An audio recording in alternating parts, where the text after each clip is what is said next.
So this is going to be a book review of Secrets of the Millionaire Mind by T. Harv Eker. The first topic I'd like to talk about is that millionaires think big. When you were growing up, it's really easy to get stuck in this scarcity mentality, that there's only a small amount of stuff and things to go around. Millionaires are stuck and create the abundance mentality, which means that there's enough to go around and more can always be created. You have to understand that anything you want in life can be created again and again and even multiple times. You can watch my video on the magic of thinking big for more helpful and insightful tips on this topic, but the basic message is to keep the insane creativity you had as a child and never let anyone take it from you. Anything is possible in your life, and the only thing that limits your life is yourself.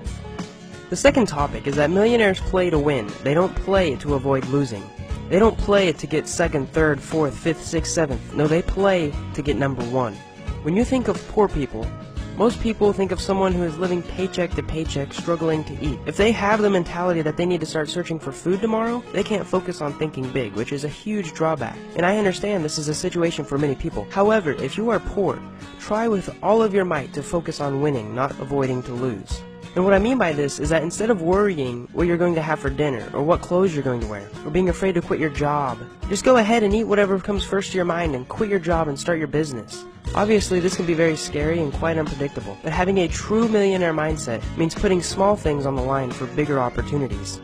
Which brings me to the next topic, which is focusing on opportunities instead of obstacles.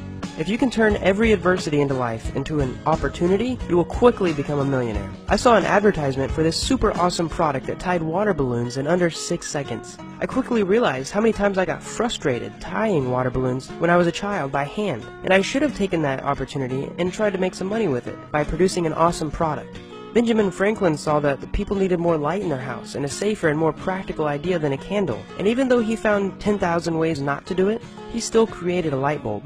If you have to go to jury duty, try to turn this into a positive experience. Meet people, learn more about the legal process instead of complaining about how it doesn't pay or how the guy should just be hanged.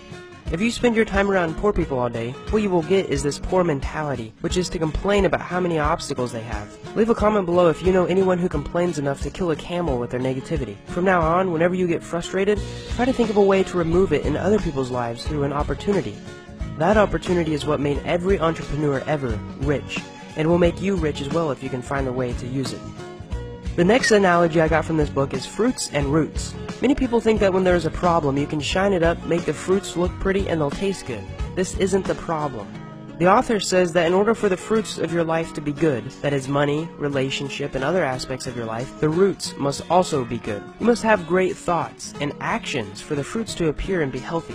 If the roots are dead, so will be the fruit. Are you keeping a monthly income and expenses chart? Are you analyzing your past investments? Do you have a 6-month savings account set up? Have you visited your friends more than twice a week? You must feed the roots and water them every day for the fruits to shine beautifully.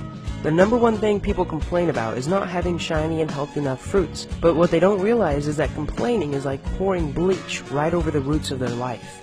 How can you feed the roots? The best way is to change your beliefs. There's a famous quote about how your beliefs becomes your thoughts, and your thoughts become your words become your actions become your habits, and your habits become your values, and eventually your values become your destiny, which is basically your entire life. See how your beliefs can literally change into your life? Your subconscious mind is very important to how you live your life. Keeping an open mind is extremely important when changing your beliefs, and so is being humble and allowing change to come into your life. You can't just change your thinking once and change from having a poor person mentality to having a millionaire mentality. To stay a millionaire, you must continually be changing and learning and growing, and this is why keeping an open mind is super important. And it is also why people that win the lottery, most of them, end up losing their money within 3 years. Another way to feed your roots is to avoid the complaining and bickering from other people, just as we mentioned earlier. Try to remove the poison like this from your life, whether that is changing your job, your friends, or even some of your family. If they don't add value to your life, or worse, if they remove value, spend less time around them. Complaining doesn't get you anywhere, and millionaires know this. Don't spend any time complaining or listening to anyone else complain, because it's practically useless. The last and probably the most life-altering advice I'm going to give you from this book is to understand that millionaires, or rather entrepreneurs, focus on results, not what they put into it.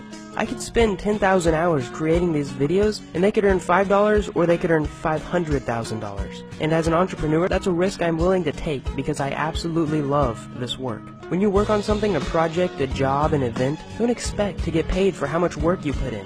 Instead, focus on getting paid for the results. The market doesn't care if you took your grandpa's last $5,000 and spent your entire summer developing a product. If nobody likes it, you'll get no return and you'll lose. Focus on how many people's lives you will impact, or how greatly you will impact them, and only then will you start thinking like a millionaire. I hope you enjoyed this book review and I hope you learned something. If you did, click the like button below. Thanks for watching and subscribe for more awesome videos.